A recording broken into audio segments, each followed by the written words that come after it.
반갑습니다. 대구, 창원, 평택 이렇게 서울 오신 분도 계시고 멀리서 오신 분들 계셔서 약간 걱정이 되긴 해요. 원래 옛날 유럽 폭담인데 좋아하는 책의 필자를 만나지 마라 그런 격언이 있다고 해요. 왜냐하면 책은 생각을 많이 해서 잘 정리해서 이쁘게 꾸며서 그렇게 쓰는데 이제 실제 사람이 책에서 느껴지는 그런 좋은 느낌으로 다가오지 않는 경우가 왕왕 많이 있기 때문에 이제 책을 보고 좋아가지고 만나보면 실망하는 경우가 꽤 많다고 그래요. 그것 때문에 걱정이 좀 되고요. 그리고 한 2시간 정도 제가 한 4, 50분 짧게 말씀드리고 여러분들이 저한테 물어보시고 싶은 것들 물어보시면 제가 또 말씀드리고 이런 시간 해서 한 2시간 정도 이렇게 생각을 하고 있는데 이 시간이 대전 시내에서 오려면 몇 시간 걸리는 것들도 있는데 그 귀한 시간값을 할까 그런 걱정도 한편으로 좀 되는 게 사실입니다. 여하튼 함께 생각을 나누면서 뭐 하나라도 괜찮았다, 시간이 아깝지 않았다 그런 느낌으로 우리들 각자가 돌아갈 수 있도록 좀 해봤으면 좋겠습니다. 오늘 강연에 결혼문고의 이동선 대표이사님께서 제가 아까 인사 일찍 와서 인사드렸더니 만나자마자 금방 동화책을 하나 읽어주셔가지고 앉아서 듣는 동안 살짝 당황하기도 했고 명함에 보니까 책 읽어주는 아빠 그렇게 돼 있더라고요. 아, 이분은 모든 사람 처음 만날 때 책을 읽어주시는구나. 특별히 나한테만 같은 감정이 있어서 그런 건 아니지. 그렇게 했습니다. 이동선 대표이사님 오늘 자리까지 마음 써주시고 감사드리고요. 여기가 삼성생명 보니까 대전 중부 지역장 소속의 연구원 공간이라고 그러는데 대전문고 소장님 말씀이 공짜로 쓰게 해줬다고 그러더라고요. 그래서 이런 경우도 처음이라 하잖아. 삼성생명 관계자분께도 계신 줄 몰라도 감사드립니다. 박수 한번 주세요. 책이 나올 때 약간 이제 걱정을 하긴 했는데요. 책을 쓰는 과정에서 초보 상태에서 주변 분들에게 조금 읽어보시라고, 읽어보고 좀 의견을 달라고 몇 분한테 드렸는데, 이런 반응들이 있었어요. 다 아는 이야기. 네, 그러니까 이제 우리 세대들에게는 사실 모르고 있던 역사적 사실이 거의 없다시피 그러니까 새로운 역사적 사실이 별로 안 나오는데 이걸까? 그런 좀 나왔고요. 젊은 분들은 읽어보고 나서 거꾸로 모르는 걸 새로 알게 된 게 꽤 많다 그렇게 얘기를 하셨어요. 그래서 이 책을 읽어줬으면 하는 분들이 사실 50대 이상의 장년층, 고령층 시민들이 좀 읽어줬으면 좋겠다는 소망을 가지고 썼는데 책이 나오고 나면 제 의도와는 다르게 젊은 사람들만 읽는 거 아닌가? 그렇게도 좀 걱정이 됐습니다. 그런데 데이터를 제가 정확히는 모르겠는데요. 어떤 인터넷 서점에서는 이제 구매한 독자들을 연령대를 공개를 하는 인터넷 서점이 있어서 거기가 시장 점유율은 높지는 않지만 그리고 어느 정도 샘플로서 효과는있겠다 이렇게 보니까 30대가 한 40% 정도 차지하고요.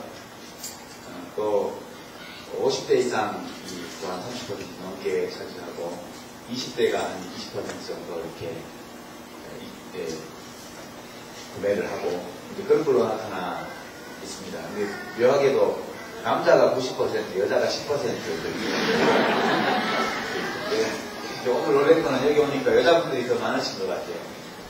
그리고 제 딸하고 나이가 비슷하거나 그럼 제 아들이 있다면 만약에 제 며느리가 되기에 적합한 연령대의 여성분들이 꽤 많이 오셔가지고 이게 또 구매하시는 분들이랑 강연에 오시는 분들이랑 많이 다르구나 그런 느낌도 좀 받았습니다. 근데 이제 책 내고 나서 지금 한 달 열흘 정도 지났는데 그래도 이제 연령대별로 보면 골고루 독자들이 찾으시는 것 같아서 이만하면 괜찮다 그런 생각입니다.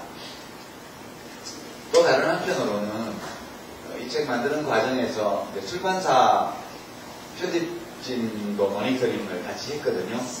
이제 초고가 되기 전에 첫 초고, 최초의 원고 상태, 분량이 굉장히 많은 그 상태에서 한번 보셨고, 원고 분량을 많이 줄여서 초고가 된 상태에서 또 보고, 다시 그걸 정리를 해서 이제 완성된 원고를 만들고 나서 또 보고 이렇게 했는데, 약간 이제 의견이 저하고 다른 게 꽤 있었어요.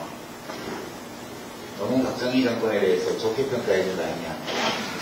이런 의견도 좀 있었던 것 같고요. 그리고 이제 좀 전통적으로 진보로 알려져 있는 지식인 사회나 이런 데에서는 좀 비판이 나오지 않겠냐. 그런 의견도 좀 있었습니다. 그런데 책이 나오고 나서 별로 없는 것 같아요. 그런 게. 이제 제가 네티즌들이, 독자들이 쓴 리뷰가 100여 건 넘게 이제 검색이 되어서 쭉 살펴보니까 성석재 선생님이 쓴 투명인간이라는 소설하고 이 책을 한국 현대사를 묶어서 이렇게 서평을 해놓은 독자분도 계시고요. 안목이 참 놀랍더라고요. 예. 제 책은 저 개인적인 경험이 조금 들어있기 때문에 소위 말하는 미시 역사, 미시사 요소가 한 1-20% 정도 섞인 책이고 대부분의 이제 내용은 다 거시사에 해당되는 그런 말할 수 있습니다. 개인사가 약간 들어있고 시대사가 대부분인 그런 책인데 투명인간은 개인사, 가족사를 전적으로 한 거고 거기에 시대적 배경이 조금씩 녹아있는 그런 거지만 저는 이게 사실 같은 시대를 다룬 장르가 다른 책이다 그렇게 제 스스로는 생각을 합니다. 그래서 이제 조금 더 제가 기대한 것은 50대 저하고 비슷한 연배 그 이상 시민들이 읽어보면서 여러 가지 본인들이 했던 여러 가지 행동, 선택, 결정, 지금 하고 있는 여러 가지 행동 이런 것들에 대해서 한번 돌아보고 평가할 수 있는 기회를 가졌으면 좋겠다 그런 희망이 있었는데 어떤 분이 트위터에 그렇게 논평을 올리셨는데요. 이 책의 제일 큰 문제는 진짜 읽어야 될 사람들은 안 읽고 안 읽어도 괜찮은 사람들만 읽는다는 데 있다. 그렇게 또 누가 멘션을 남겼던데 상당히 이제 좀 냉소적이지만 그런 면이 있는 것 또한 사실이라고 생각합니다. 그리고 이제 젊은 세대의 이 리뷰는 제가 기대했던 것보다 훨씬 적극적인 것 같습니다. 그러니까 도저히 막 맨날 선거만 되면 1번 찍는 아버지 어머니를 이해를 못했는데 이 책을 읽고 나니까 찬성할 수는 없지만 동의할 수는 없지만 그래도 왜 그러시는지 이해가 좀 된다. 이제 그런 의견들도 꽤 있었던 것 같고요. 그 다음에 그냥 이렇게 원래 이런 줄 알았는데 이 책을 읽어보니까 이제 우리 기성세대가 굉장히 고생을 해서 뭔가를 했다는 걸 알게 되어서 좀 존경하는 마음, 감사하는 마음도 들었다. 이런 이제 말씀을 하는 분도 꽤 많았어요. 그래서 젊은 세대한테는 제가 이랬으면 하는 그런 조각, 부모님의 의견이나 행동에 찬성하고 동의할 수는 없어도 그분들이 왜 그러시는지에 대해서 이해는 해야 된다고 봐요. 그래야 그 대화를 할 수 있거든요. 그냥 문방 닫고 들어가서 이제 말 안 할래 이렇게 해가지고는 해결될 문제가 없어요. 예. 그렇게 책이 나오고 나서 반응은 저로 예측했던 거에서 조금씩 기성세대 쪽은 조금 이제 기대에 못 미치고 젊은 세대 쪽은 제가 기대했던 것보다 더 어찌 보면 반응이 적극적이고 그래서 마음이 가벼워졌습니다. 실제로 제가 돌이켜보면 제가 대학 들어갔던 게 1978년도인데 사이구가 난 지 18회밖에 안 됐을 때거든요. 지금 6월 항쟁만 하더라도 이미 27년이 지났고 광주 항쟁은 30년이 넘게 지났지 않습니까? 그때 이야기를 지금 20대 청년들이 들으면 우리가 20대 때 만주골판에서 독립운동하는 이야기 듣던 그런 기분 느끼지 않을까 이런 걱정도 했는데 의외로 이제 현재의 우리 상황과 관련된 그런 역사적 사건으로 잘 이해를 독자들이 하고 있구나 이제 그런 좀 안심도 좀 되었습니다. 제가 이제 살펴보니까 오늘 어마이뉴스에 오른 이제 온라인한 어떤 시민 기자의 서평 같던데요. 거기서는 교과서로 쓰면 되겠다 그렇게 좀 평을 해놓으셨더라고요. 그러니까 자기의 시각은 있지만 어느 쪽으로 확실하게 의도를 가지고 치우쳐서 한 게 아니기 때문에 이제 모든 사람들이 각자 조금씩 불편하게 느껴지는 대목이 있다 할지라도 이 정도 객관성을 가지고 사실에 입각해 썼다면 한국 현대사 교과서로 써도 괜찮지 않냐 그런 평을 주셔서 무척 영광으로 생각하고 오는 길에 차에서 제가 아이패드로 검색해서 읽어봤습니다. 그리고 책도 많이 읽히는 것 같아요. 지금 7쇄 서점에 깔린 게 이제 7쇄가 깔리기 시작하는 것 같은데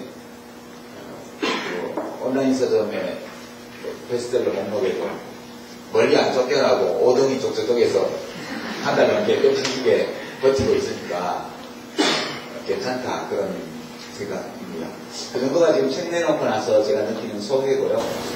책을 쓸 때는 사실은 책에도 제가 그렇게 좀 썼습니다만 되게 살면서 뭐가 잘 되고 행복하고 즐겁고 이럴 때는 생각을 별로 안 하게 돼 있어요, 사람들이. 왜냐하면 지금 행복하고 즐겁고 스트레스가 없기 때문에 그냥 쭉 가면 되는 거거든요. 근데 언제 우리가 어떨 때 우리가 내가 지금 뭐하고 있는 거지? 왜 이렇게 했지? 내가 이렇게 사는 게 맞나? 이런 고민을 언제 하게 되냐면 뭐가 잘 안 될 때예요. 때로는 뭐가 확실하게 안 되는지를 알 때도 있고 때로는 뭐가 안 되는지 잘 모를 때도 있습니다. 그렇지만 뭔가 내가 인지를 못했지만 무엇인가 불편해서 마음이 좀 술렁술렁할 때 그럴 때 약간 외로움 또는 허무감 이런 것들 좀 이런 감정이 휩싸이면서 자기 자신을 돌아보게 되거든요. 그리고 이제 오늘 내가 처해 있는 상황이 별로 마음에 안 들고 그리고 이렇게 쭉 가면 안 될 것 같다 그런 생각이 부정적인 생각이 들 때 제일 먼저 하는 일이 왜 이렇게 됐지? 이걸 생각하는 거예요. 왜 이렇게 됐지를 알기 위해서는 지금 시점 이전에 내가 했던 생각, 내가 했던 결정, 내가 했던 행동, 내가 했던 선택 이런 것들을 다 돌아보게 돼 있습니다. 저절로. 그게 개인사를 돌아보는 거거든요. 그래서 그건 우리 모두에게 언제든지 필요한 일이라고 저는 생각합니다. 자기 삶에 대한 판단은 내가 지금 어떤 감정 상태에 있냐에 따라서 굉장히 큰 영향을 받아요. 무엇인가 좀 비관적이고 부정적인 정서에 내가 빠져있을 때는 지난 시간 내가 했던 모든 일들이 다 신통치 않은 걸로 보이게 돼요. 그러나 전체적으로 내 삶에 만족하고 기쁘고 이런 가운데 뭔가 사소한 문제가 있어서 과거를 돌아보는 경우에는 그보다 훨씬 덜 어둡게 좀 더 긍정적으로 자기 자신의 삶을 돌아보게 되어 있습니다. 여러분들도 아마 지금 이 시각에 자기의 개인적인 삶과 관련해서 그런 어려움, 고민 또는 어떤 부정적인 감정 이런 걸 느끼고 있으실 수도 있어요. 그런데 최근에 와서 보면 더 좀 우리를 심란하게 만드는 것은 나의 개인적인 일보다 내가 몸담고 있는 이 공동체에서 벌어지고 있는 다른 사람들의 일이 나를 불편하게 만드는 게 대단히 많습니다. 이럴 때 사람들은 시대를 돌아보게 돼요. 역사를. 그러니까 내 자신의 삶이 왠지 마음에 안 들고 문제가 있는 것 같이 느낄 때에는 자기의 개인사를 돌아보게 되고요. 시대 상황과 우리 사회의 어떤 모습 이런 것들이 자꾸 나를 불편하게 만들고 나를 아프게 만들고 나를 부끄럽게 만들고 이럴 때에는 이 공동체의 역사를 돌아보게 됩니다. 저절로. 그래서 이제 저는 이 책이 각자 다른 느낌으로 다른 경험에 입각해서 다른 사실을 비추어서 과거 우리의 시대사를 우리 공동체의 역사를 돌아볼 수도 있겠으나 그래도 우리가 모두가 인정할 수 있는 중요하다고 여겨지는 역사적인 사실과 사건의 근거를 두고 우리 공동체의 과거를 돌아볼 필요가 있는 시대가 아닌가 그렇게 저는 생각을 합니다. 그게 개인적으로는 2008년도에 지금 퇴임하신 각하께서 취임을 하시고 나서 그때 이제 그 생각을 좀 많이 했어요. 그래서 그때 쓴 책이 후불제 민주주의라는 책이었어요. 왜 이럴까 이렇게 생각해 보니까 우리가 민주주의를 그냥 미국 덕분에 미군이 군정을 휴전선 이남에서 했기 때문에 우리 헌법은 미국식 헌법을 복사할 수밖에 없었어요.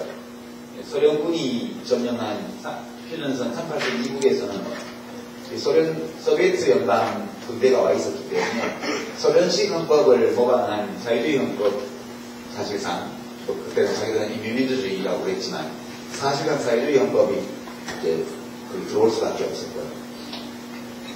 그래서 우리가 그냥 투쟁을 하지 않고 그냥 20세기 문명의 발전 덕분에 그냥 민주주의 헌법을 그냥 받은 거 아니냐.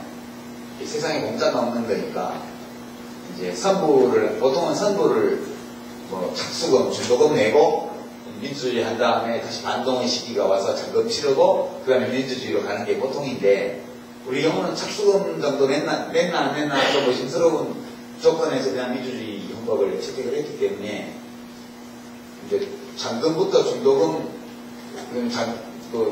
착수금, 중도금, 잔금을 다 집에 입주하고 나서 내야 되는 그런 거 아닐까. 그래서 민주주의가 후퇴하는 것 같고 또 시민들이 거리에 나와서 촛불을 켜고 이렇게 수고를 해야 되는 게 외상값이 밀려서 그거가 없느라고 이런 거라 그렇게 제가 해석을 했습니다. 그리고 다시 5년이 지나서 이제 지금 청와대에 계신 각하께서 이제 취임을 하셨어요. 그리고 이제 어떤 일이 벌어질지에 대해서 대체로 예측할 수 있는 그런 상황이었습니다. 이제 이명박 후보가 대통령이 될 때 지지율이 막 60%씩 하고 이럴 때 제가 이제 어떤 분한테 그렇게 얘기를 했거든요. 그분이 1번을 지지한다고 하시기에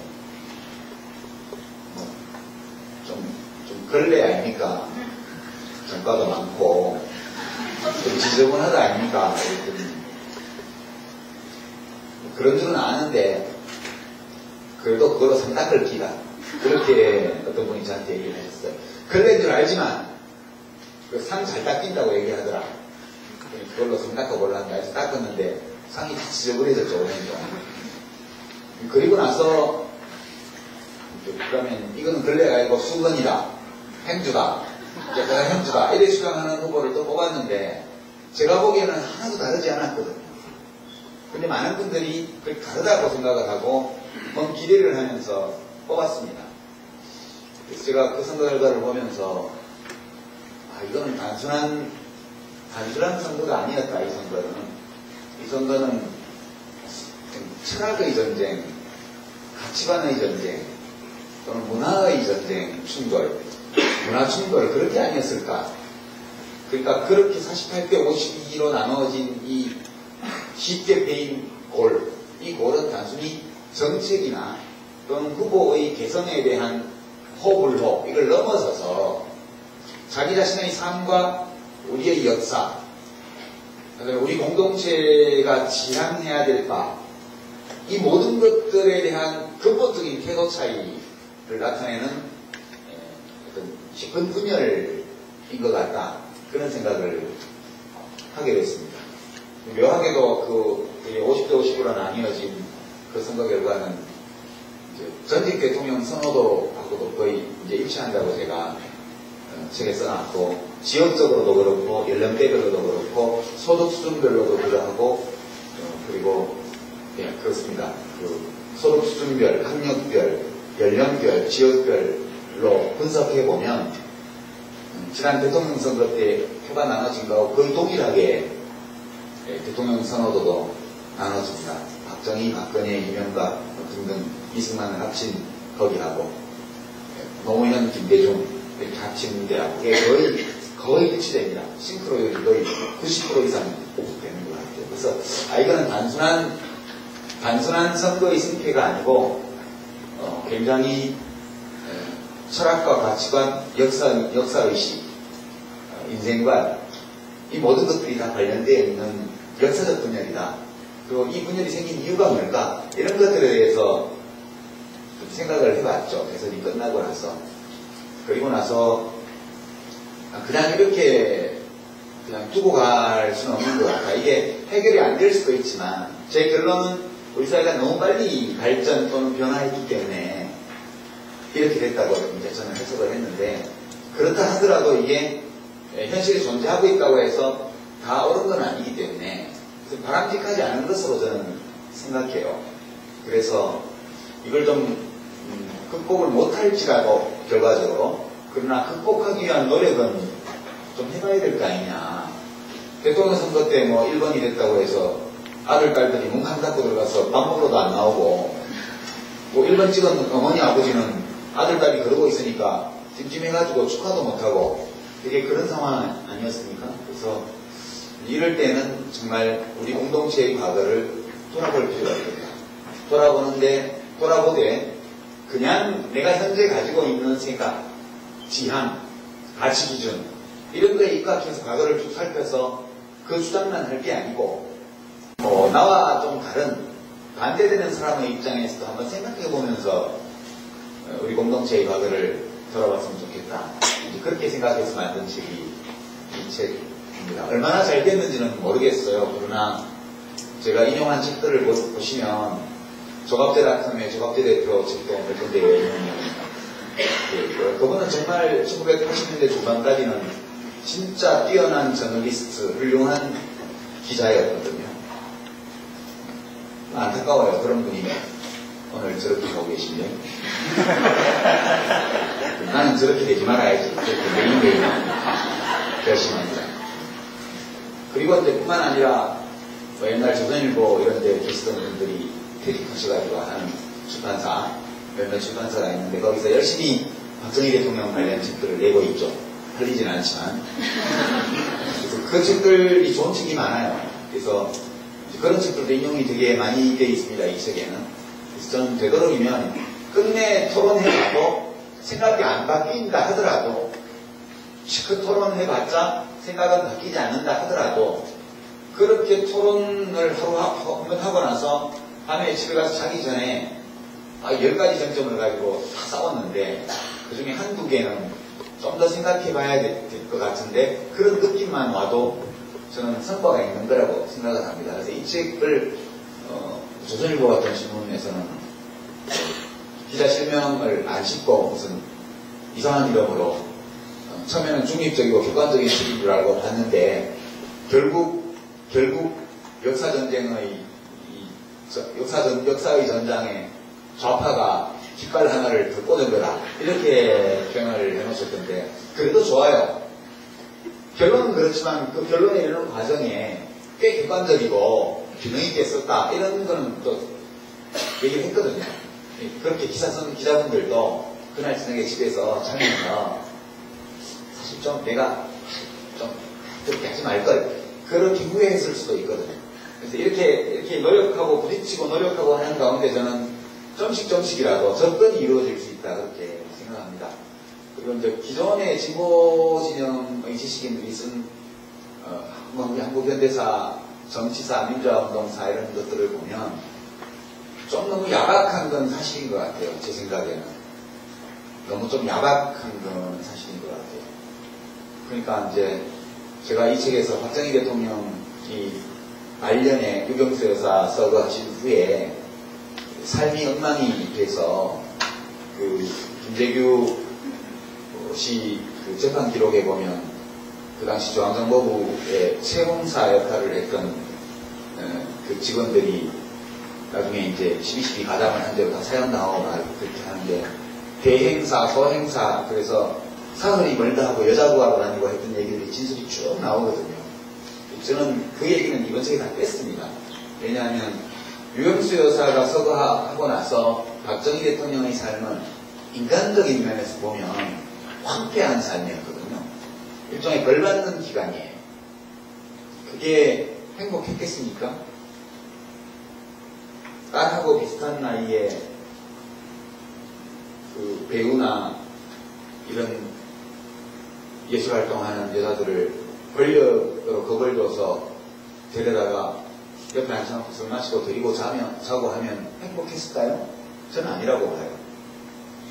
그러니까 굉장히 황폐한 인간적으로 볼 때 삶이 너무나 황폐해진 그런 국면이었기 때문에 굳이 그 얘기를 책에다가 쓸 이유는 없다고 생각을 해서 저는 다 뺐습니다.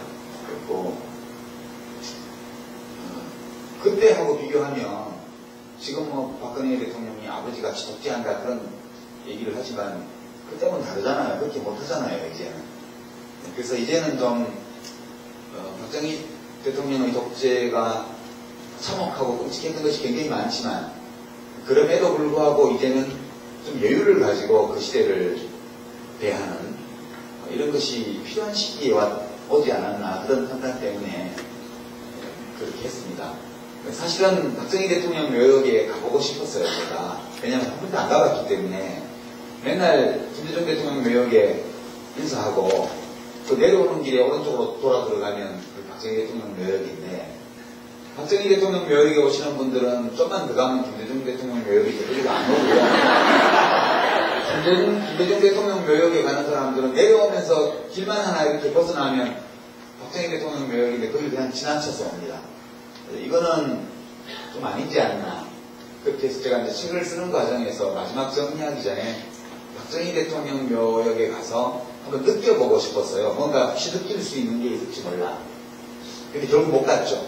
왜냐면 거기 가면 방명록에 뭐라고 써야 되는데 아무리 생각해도 방명록에 쓸 말이 정리가 안 되는데 제 마음도 아직 그런 여러 감정으로 일렁거리고 있어서 그 박정희 대통령이라는 이미 고인된 지 40년, 30년이 넘은 거의 40년이 된 1979년도니까 40년이 넘었나요? 35년이 됐는데 이미 고인이 된 지 35년이 된 어떤 사람에 대해서 아직도 감정이 정리가 안 돼가지고 그 방명록에 뭐라고 써야 될지가 판단이 안 되는 거예요. 그렇다고 해서 갔다가 아무것도 안 쓰고 뭐 교황님 같으면 밑에다가 프란시스코 이렇게 조그맣게 쓰는데 훌륭하다는 얘기를 듣지만 제가 거기 가서 밑에다가 안경 돋보기 껴갖고 이게 유시민 이렇게 적어오면 뭔 말 듣겠어요. 그래서 끝내 방명록에 쓴 말을 정리를 할 수가 없어서 이번엔 제가 못 갔습니다. 근데 이게 정리가 돼야 갈 수 있을 것 같아요. 조만간에 한번 정리해서 이제 국민묘지 가면 현직 국무위원이 가면 의전을 해요. 그 의장대도 나오고. 근데 저는 이제 전직이니까 살짝 가도 괜찮을 것 같아요. 이제 언젠가는 한번 제가 살짝 가보려고 해요. 가서 뭔가 그 자리에서 정리할 수도 있겠죠. 좀 느껴보고. 예, 그런 사실 저는 22살, 21살 때까지 제 인생 전체를 박정희 대통령과 함께 보낸 세대거든요. 유년기나 청소년기, 청년기를 생각하면 가장 먼저 떠오르는 인물이 우리 아버지 어머니야, 그 다음에 박정희 대통령이에요. 그런데도 아직 감정이 정리가 안 되어서 방명록에 쓸 말을 정하지 못하고 있다는 것은 그만큼 상처가 깊었다는 이야기죠. 다행히 지금 20대나 30대의 청년들은 직접 그렇게 부딪힌 세대는 아니기 때문에 역사인물이잖아요. 그래서 저는 우리 세대처럼 그런 감정을 가질 필요는 없을 거라고 보고요. 혹시 김대중 대통령 이제 어제 오주기 행사를 했는데 마음이 있어서 거기 한번 가시고 싶은 분들은 가시는 길에 먼저 김대중 대통령 묘역에 참배한 다음에 나오면서 박정희 대통령 묘역에도 참배해 보시기 바랍니다. 나쁠 거 없다고 봐요. 본인이 된 지 오래된 분이기 때문에. 그 교황님께서 가시면서 떠나시면서 이제 형제간에 벌인 일에 대해서는 77번 용서하라고 그렇게 말씀을 하셨는데, 사실 같은 시대를 헤쳐왔던 사람으로서 고인이 되는 지 35년이 되는 사람을 아직도 용서 못한다면 6.25 전쟁을 일으켰던 거기서 수백만 명을 죽고 다치게 만든 북한의 행위를 우리가 언제 용서할 수 있을까, 그런 생각도 한편으로 좀 해봅니다. 그래서 그런저런 감정을 정리하기 위해서 추억의 사진 몇 장을 여러분과 함께 다 책에 있는 겁니다만, 이 사진들을 볼 때 여러분 마음속에 일어나는 감정들을 한번 살펴보시기를. 이게 한쪽에는 시민단체, 한쪽에는 어버이연합, 가운데 경찰이 이제 바리케이드를 치고 있는 장면. 이 장면은 책에 설명이 다 나와 있지만, 저게 전 봉대공장 풍경입니다. 정말 끔찍 힘든 시절이에요. 우리나라만 그랬던 것은 아니고, 칼 마르크스가 영국 의회, 영국 하원 조사위원회의 기록 같은 거를 나중에 책에 인용을 많이 해놨는데, 보면 그 당시에도 14살, 15살 나이들이 밤새 노동을 하고 졸면 매를 낳고 그런 게 거의 다 묘사되어 있습니다. 우리나라도 70년대, 60년대, 70년대 이 수면을 통과를 했죠.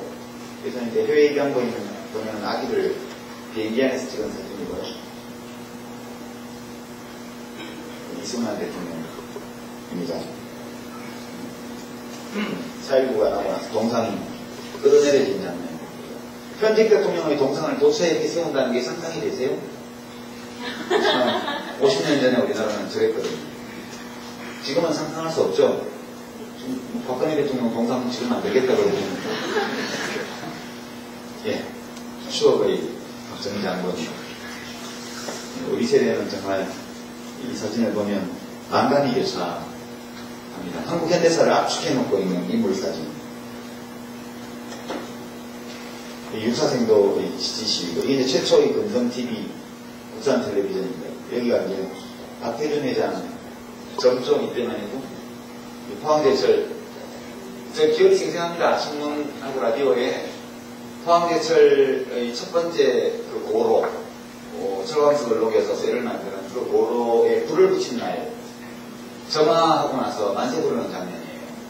저도 그때 어렸었지만 이 사진을 신문에서 보면서 가슴이 두근두근했던 기억이 납니다. 우리나라도 이제 철강을 생산하게 되었다, 그런 거예요. 이게 와우 아파트, 무너진 아파트 그 현장입니다. 이 초상화는 김세진이라는 당시 서울대학교 4학년 학생, 반전반액 양키 고공을 외치면서 신림 사거리에서 변신한 사건입니다. 이해 열흘 사이에 학생이 3사람이 서울대학교 학생들 변신을 한 사건입니다.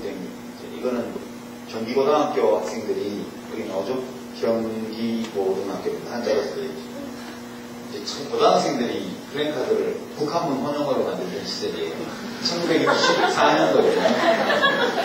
딱 50년 전이에요. 고등학생들이 가두 시위를 하러 나왔는데 플랜카드를 북한문 혼용어로 썼습니다. 학교 이름은 아예 한자로 썼죠. 경기고등. 대한민국 최고의 엘리트 고등학교입니다. 저 학생들이 이제 3분의 2 이상이 서울대학교를 갔을 거고요.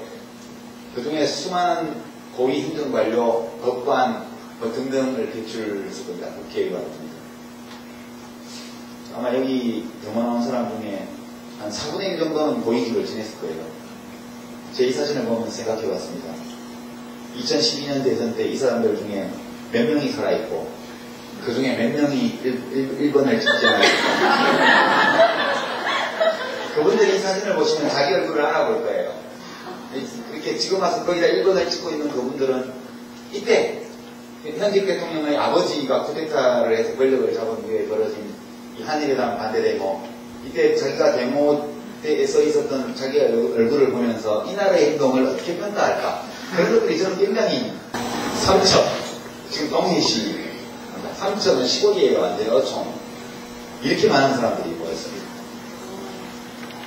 그때는 미디어가 발달하지 않는 시절이라 텔레비전이 아직 거의 없던 시절. 김대중 후보나 박정희 후보가 왔다. 그러면 얼굴을 보려면 직접 가는 수밖에 없었어요. 목소리를 듣고 얼굴을 보려면. 이게 1971년도니까 불과 한 40년 전 얘기입니다. 제가 초등학생 때. 이게 1980년 5월 서울역시 장면이고요. 네, 이분은 좀 든든할 때부터 기분이 나빴어요. 인상이 무지하게 험악해가지고 이한열 분이 사진이고요. 이 사진도 정말 제가 기억이 생생합니다. 이게 조선일보에 실린 사진인가 그랬는데 고려대학교에서 양김이 대통령 선거를 앞둔 시점에 참석을 했는데 설마 1시간 내내 이렇게 앉아 있었겠어요? 대화를 거의 나누진 않았지만 그래도 앞을 보고 있었겠죠. 근데 기자들이 이 장면을 찍어서 단일화가 이루어지지 않는 박정희 대통령이 1호 주민등록증을 받고 저때 우리 국민들 귀에 송아지처럼 구멍이 뚫리고 인식표를 갈고 다니고 됐습니다. 원산지 표시가 확실하게 됐죠. 주민등록증이 없으면 원산지 증명이 안 되는데 이것은 간첩입니다. 주로 그 목적으로 만든 거죠. 이게 인터넷 뱅킹의 악용들이라고는 지금 1968년도란 말이죠. 아무도 상상하지 못했습니다. 이것이 50년 후에 인터넷 뱅킹 금융사기의 수단이 되리라고 생각 못했죠. 그만 보라고 그러지 않는데 이제 저보다 연세가 더 있으신 어르신들 계신데 옛날 생각 많이 나실 거예요. 그죠? 저런 장면들은 기성세대에게는 마치 엊그저께 본 장면처럼 기억에 생생합니다. 이제 지금 청년들이 이 사진을 이해하려면 밑에 캡션 사진 설명 달린 걸 봐야지만 어느 정도라도 짐작을 할 텐데 저희 세대만 하더라도 이 사진은 설명이 필요 없어요. 여러분들. 전대일 열사의 어머니 이소선 여사 진짜 젊으시죠? 네. 이때 책에는 안 썼습니다만 이소선 여사가 이소선 어머니가 아들의 장례식 지금 마석에 있는 경기도 마석에 있는 모란공묘지가 이제 많은 노동운동가 민족운동가들이 지금 거기 모셔져 있는데 왜 그렇게 됐냐면 전대일 열사 장례식을 후다후다 정부에서 치러버렸어요. 그냥. 그래서 서울에 볼 수는 없으니까 서울에서 가까운데 빨리 장례식을 수 있는데 보낸 게 그때만 해도 마석은 엄청 먼 곳이었어요. 지금은 차로 가면 이제 서울 춘천 고속도로 타고 가다 빠지면 금방이기 때문에 강남에서 가면 한 40분이면 가거든요. 그때는 정말 먼 길이었어요. 여기로 쫓아낸 겁니다. 그때 이소선 어머니가 청와대 입구에 삼거리 바리케이트 있는 데 와서 울고 계셨어요. 도로블록위에 앉아가지고 아들 이름을 부르면서 유영수 여사가 내려오셔가지고 차례접을 하고 모시고 올라갔습니다. 그래서 박정희 대통령을 만나죠. 그러니까 그렇다고 해서 청계천 노동자들의 문제를 다 해결해 준 건 아니에요. 그러나 사람이 죽어서 그 어머니가 와서 울고 있을 때 혼자서 영부인이 내려와서 모시고 올라가고 대통령이 만나서 이야기도 들어주고 잠시나마 청계천 그 옷공장의 사장들이 노동부의 지시를 받아서 좀이라도 개선을 하는 신용이라도 하는 그게 40년 전 일입니다. 1971년도니까 지금은 그만도 못하다는 느낌이 많이 들어요. 대통령이 너무 바빠서 지금 40일 넘게 복귀를 끊고 있는 그 희생하신 아버지를 못 만나는 거 아니에요? 너무 바빠서요. 그러니까 적어도 박정희 대통령이 독재를 했지만 저런 정도의 인정은 있었습니다. 저런 정도의 인정은. 그러니까 당연히 역사가 발전한다고 하면 유가족들이 밤중에 대통령 만나겠다고 와서 동사무소 앞에 진을 치면 모시고 들어가서 청와대 민반 거기 한 200명 밥 먹을 수 있는 공간이 있습니다. 그런데도 모시고 가서 차라도 대접하고 이렇게 해야 맞죠. 지금은 동사무소 앞에 아스팔트에 그냥 바닥에 앉아서 밤새우도록 그렇게 만들잖아요. 굉장히 지금 정부는 이제 박정희 대통령, 아버지 박 대통령 때에 비해서 훨씬 더 몰인정해요. 그러니까 그때처럼 사람 잡아다 고문하고 못 죽이는 거는 국민이 무서워서 그런 거고, 예, 국민이 무서워서, 국민들이 가만 안 있을 거기 때문에 무서워서 못하는 거고, 그 다음에 인정으로 치면 정말 인정이 없다는 생각이 많이 듭니다. 제가 이번 책 쓰면서도 박정희 대통령이었다면 이 사태에 어떻게 대했을까? 그 따님이 하는 거하고는 좀 많이 다르게 했을 것 같아요. 그런 느낌이죠. 누군지 알겠어요? 네. 마요미입니다. 마요미. 마요미. 예, 칼 프로팔리 박사죠. 이건 뭐죠? 김현희. 이런 사진들, 청년들도 이 사진은 다 느낌이 오죠, 바로. 그러니까 이 최근의 사진들, 이건 안산에 있는 학동 부장입니다. 이 최근의 사진들을 보면, 이 사진 한 장을 보면서 연관된 많은 사실들이 떠오르고, 그리고 그 사실과 관련된 감정들이 바로 일어납니다. 그러나, 이 이전으로 돌아가면, 우리 청년들은, 예, 설명 듣기 전에는 어떤 게 안 떠오르죠. 이때부터. 다 설명이 필요합니다. 이장이라는 가수가 어떤 가수였는가.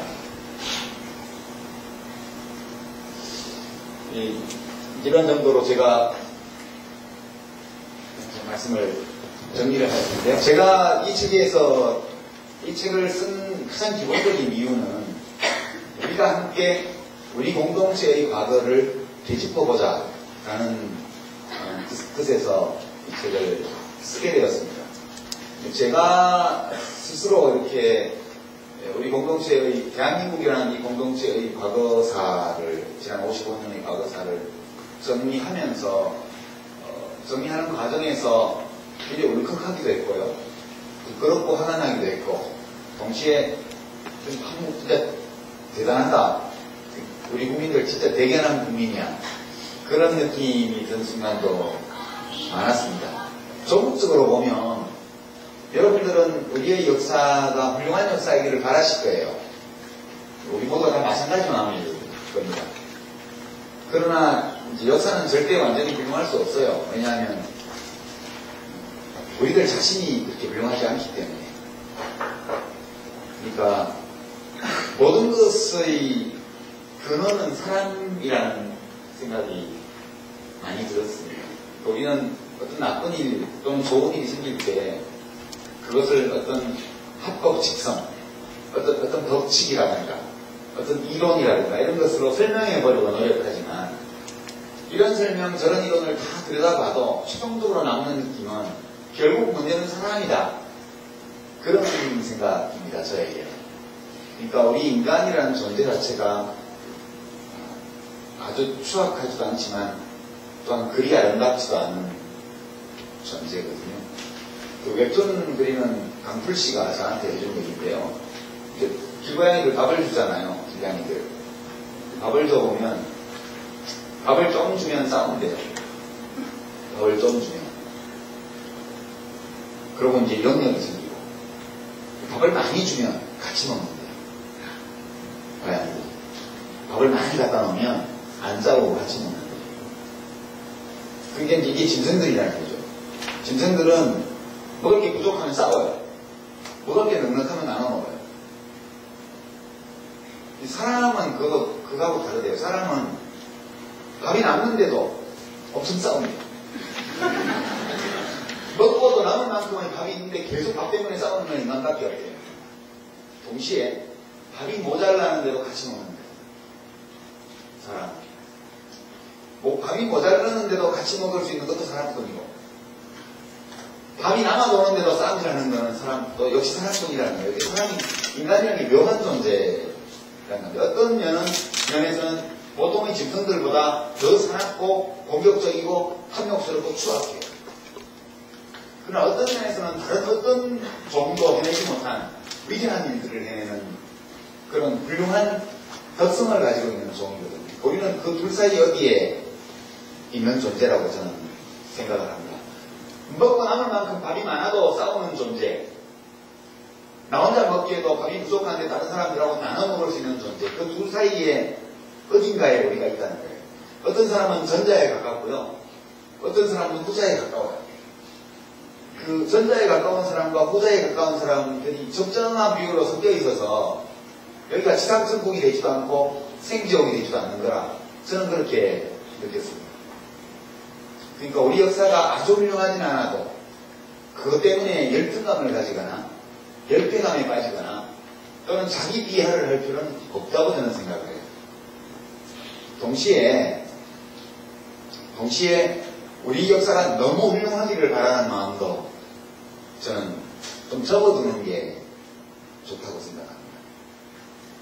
우리 인간이 그런 존재이기 때문에 우리들이 개별적으로 또는 다른 사람과 관계를 맺으면서 또는 집단적으로 만든 모든 것들이 그 둘 사이에 있다고 생각해요. 이거 우리 대한민국 현대사는 인간의 그 두 특성, 상반되는 두 개의 특성을 아주 극명하게 잘 보여주는 현대사라 저는 그렇게 생각합니다. 그게 제가 내린 결론이고요. 그래서 저는 인간은 자기 자신에 대해서도 금지 또는 부끄러움을 느끼는 존재고요. 그게 없으면 인간이 아니에요. 제대로 된 인간이. 자기 자신에 대해서뿐만 아니라 내가 속한 가족과 같은 작은 공동체, 또 나 자신이 중요한 기론이 되어 있는 커뮤니티, 다양한 커뮤니티에 대해서도 마찬가지로 그런 감정을 느껴요. 긍정적이고 부정적인 감정. 때로는 우리가 인류라는 존재에 대해서도 참 긍정적, 부정적 감정을 느끼기도 해요. 이 공감의 마음이 아주 넓은 사람은요, 그 자기가 공감하고 어떤 감정을 느끼는 대상이 인간에게 국한되지 않아요. 고양이, 개, 원숭이, 돌고래 다 넘어가고요. 심지어 식물한테까지 가고요. 어떤 사람은 우주에까지 거칩니다.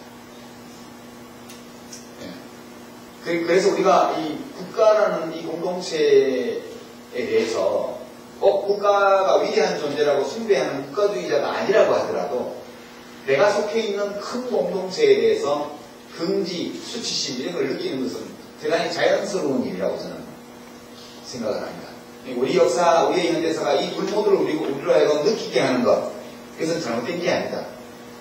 다만 우리가 할 수 있는 일은 더 부끄러움을 더 적게, 분노와 수치심을 더 적게 느낄 수 있는 역사, 그리고 자랑스러운 대견함, 이런 것들을 더 많이 느낄 수 있는 사회, 이것을 만들어 나가기 위해서 조금씩 노력하는 것, 그게 이제 우리가 할 일이다 이렇게 생각이 되고요.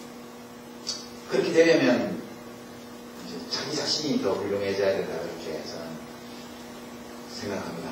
어떤 악을 처부숨으로써 사회를 더 훌륭하게 만들 수도 있지만 악을 처부수는 그 자체만으로 세상이 훌륭해진다는 보장은 없는 것 같아요. 그러니까 시민들 개개인이 과거보다 더 훌륭해지지 않으면 제도를 어떻게 바꾸고 대통령을 어떻게 바꾸든 대한민국이라는 이 공동체가 더 훌륭해지기는 어렵지 않을까 그렇게 생각합니다. 그래서 제가 불교학교를 다녔거든요. 고등학교를. 불교 종단이 굉장히 많은데 19번째로 생긴 종단이 진각종이라고 했습니다. 참진자의 계달을 각자 심인불교라고 마음심 세길리 부처님을 모시지 않고 약간 선불교 밀교 계통의 그 교리에 전 고등학교 다닐 때 그게 무슨 뜻인지 잘 몰랐어요. 자리 이타 자리라는 말이 있습니다. 나를 이롭게 함으로써 다른 사람을 이롭게 한다. 그리고 다른 사람을 이롭게 함으로써 내가 이루어진다. 그게 되게 중요한 교리인데요. 고등학교 그 외울 때는 생각은 그런 봄판내라는 얘기를 이렇게 생각을 했지만 제가 이제 그 뒤로 한 몇십 년을 살면서 생각해보면 때로 우리는 나를 이롭게 하는 것과 타인을, 세상을 이롭게 하는 것을 이렇게 선을 그어놓고 둘 중에 하나를 양자택일을 해야 되는 것처럼 나를 위한 삶은 별로 훌륭하지 않고 남을 위한 삶, 세상을 위한 삶은 아주 훌륭하고 이렇게 나눈 다음에 내 스스로 자꾸 나를 이롭게 하려는 마음을 가질 때 내 스스로에 대해서 부끄럽게 느끼고 또는 나를 부정적으로 보게 되고 이런 경향들이 있어요. 저는 이거는 별로 좋지 않은 거라고 생각을 해요. 우리는 각자가 자기 중심성을 가지고 있는 존재이기 때문에 나를 이롭게 한다는 것은 대단히 중요한 거라고 보고 인간은 이것을 초월할 수 없다고 생각해요. 그러니까 우리 역사라는 것도 다 어찌 보면 나를 이롭게 하는데 관심을 가지고 있는 사람들이 만드는 거예요. 동시에 나를 이롭게 하는 것이 타인을 해롭게 하는 경우에는 그거 안 하면 돼요. 더 진취적으로 나가면 나를 이롭게 함으로써 타인을 남을 이롭게까지 할 수 있는 그런 것은 기쁜 마음으로 사랑스럽게 해도 된다는 뜻입니다. 나를 이롭게 하는 것과 타인을 이롭게 하는 것이 늘 배치되는 것이 아니라는 것. 그 점을 좀 말씀드리고 싶고요. 흔히 역사를 대할 때 나를 이롭게 하는 것을 편애하고 또는 낮게 평가하고 남을 이롭게 하는 것을 아주 높게 수망하는 이런 분들이 있은 역사일수록 과대한 자기 비하에 빠질 우려가 있어요. 그렇게 되면 우리 대한민국이 생지옥처럼 보이기도 해요. 근데 우리 모두가 살아가고 있는 이 나라가 생지옥일 수는 없죠. 저는 그렇게 생각합니다. 그래서 지금 우리에게 필요한 것은 나 자신을 높이는 거라고 생각합니다. 내가 내 자신을 존중하고 내가 내 자신을 더 훌륭한 어떤 인격체로 만들어 나가고 내가 내 자신을 더 능력 있는 존재로 키워나가고 다만 그 과정에서 남을 해치는 일이 없도록 하고 그리고 더 높아지고 더 커지고 더 아름다워진 나 자신의 능력을 써서 또 세상과 타인을 이롭게 하려고 노력하는 이런 자세로 우리가 세상을 대하다 보면 그렇게 살아가는 시민들이 많아질수록 그런 시민들이 더 많아져야 정치인들도 뭘 좀 할 수 있을 거라고 봐요. 저는 지금 우리나라가 이렇게 정체되어 보이는 것은 이 노력을 제대로 하지 않는 시민들이 너무 많기 때문이라는 제가 감정적인 결론입니다. 그래서 제가 예전에는 좀 정치도 하고 했지만 정치는 이미 만들어진 조건 위에서 이루어지는 게임으로 지금 되어버렸고요. 어찌 보면 누가 정치를 하든 안철수 씨 같이 인기가 있고 훌륭한 삶을 살아오신 분도 들어가서 잘 안 되잖아요. 잘 안 되는 이유가 그 바탕이 부족하기 때문에 그 훌륭한 시민이 많아야 되고 그 훌륭한 시민들이 정치에 많이 참여해야 훌륭한 정치인이 정치를 제대로 할 수 있는데 우리나라는 아직 훌륭한 시민이 적고요. 그 적은 훌륭한 시민들도 정치에 참여를 잘 안 해요. 그러다 보니 좋은 뜻을 가지고 정치에 들어간 훌륭한 사람들이 힘을 쓰지를 못해요. 그러면 그럴수록 우리 공동체의 역사는 더 어두운 쪽으로 가게 되어 있기 때문에 저는 개인적으로 이렇게 글 쓰는 일을 통해서 사람들과 대화를 나누고 그렇게 제가 뭘 가르치는 것이 아니라 제가 하는 이야기를 듣고 한 사람, 10사람, 100사람이라도 그렇게 생각해 볼 수 있는 기회를 가지고 자기 스스로 변화해 볼 수 있는 계기나 환경을 맞을 수 있도록 하는 일에 힘을 쓰는 게 또 보람이 있겠다 개인적으로 그런 생각을 하면서 이 책을 썼습니다. 이런 정도 제 말씀 마치겠습니다.